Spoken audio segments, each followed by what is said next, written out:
Hello guys, welcome back to my channel. আজ আমি তোমাদের দেখাবো এটার উপরে কি করে ফ্লাওয়ার ভাস বানাতে হয়। আমি এখানে আমার পছন্দের দুটো ফেভারিট কালার নিয়ে নিয়েছি এর উপরে এটা করার জন্য। তো তোমরাও এরকম নিয়ে নিতে পারো। একটু পরে দেখা হচ্ছে তোমাদের সাথে।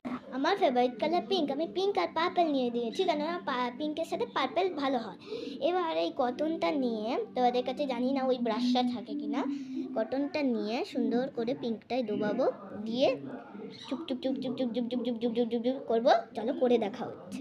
তো আমি এই স্পঞ্জটা বানিয়েছিলাম, আমি স্পঞ্জটা দিয়েই করছি কারণ তুলো অথবা টিস্যুয়ে কিন্তু ধরবে না এরকম স্পঞ্জ দিয়ে। তোমাদের কাছে যদি স্পঞ্জ না থাকে আমি জানি যে তোমরা কী করে করবে। তো আমি এবার পিঙ্ক কালারে ডোবাবো, ডুবিয়েছি টুক টুক টুক।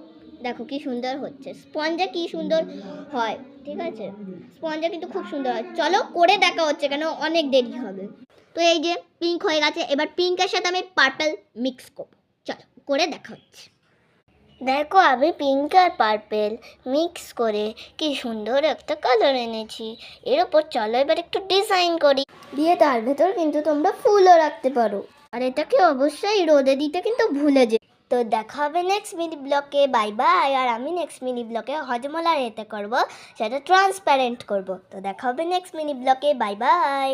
আর তোমরা যদি আমার প্রজেক্টের ব্লগ দেখতে চাও তাহলে তোমরা অবশ্যই সাবস্ক্রাইব করো আর কমেন্ট করো। দেখা হবে নেক্সট মিনি ব্লকে, বাই বাই।